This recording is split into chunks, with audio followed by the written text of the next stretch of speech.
aquest tutorial explicarem com es crea un grup i com s'hi afegeixen els alumnes. Un cop dins estiguem al llibre amb el qual volem treballar, accedim a la part superior on diu Nou grup. Ara crearem el grup A.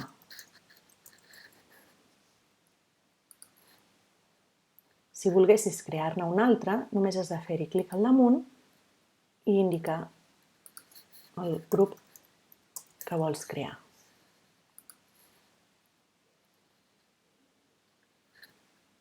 Si vols treballar amb els teus alumnes al llibre digital des de la nostra web, necessites contactar amb el comercial de la teva zona.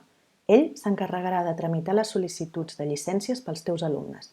Quan les llicències estiguin preparades, rebràs un correu electrònic amb els diferents codis. Cada llicència digital és vàlida per un alumne. Per activar les llicències digitals podem fer-ho de dues maneres. La primera, accedint a l'apartat Grups i alumnes i fent clic sobre Afegeix alumnes. En aquest apartat d'aquí afegim les llicències que ens han enviat per correu electrònic en un document Excel. És important que copiïs i enganxis. En aquest cas, jo només donaré d'alta un alumne. Una vegada ja tens les llicències, afegeixes el correu electrònic dels alumnes.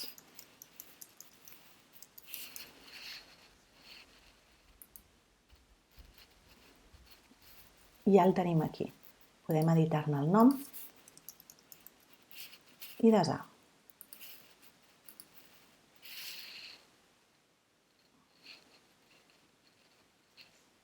La segona opció seria dir als alumnes que entrin a la nostra web i es registrin com a alumnes.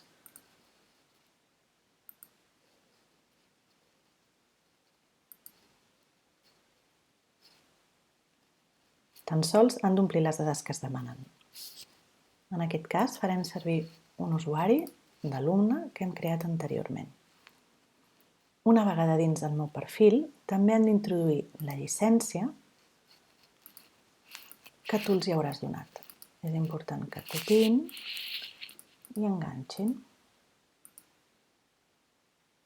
Automàticament ja tenen accés al llibre de matemàtiques de tercer d'ESO. Si fan clic al damunt, accedeixen al llibre de l'alumne. Hem dividit la pantalla en dues. En aquest costat d'aquí tenim el perfil del professor i en aquest d'aquí el de l'alumne que s'acaba de registrar i ha introduït el codi de llicència que el professor li ha facilitat. Ja té activa la llicència del llibre digital. Ara només ha d'unir-se al grup que el professor ha creat. El professor ha de facilitar el codi de grup perquè l'alumne s'hi pugui afegir.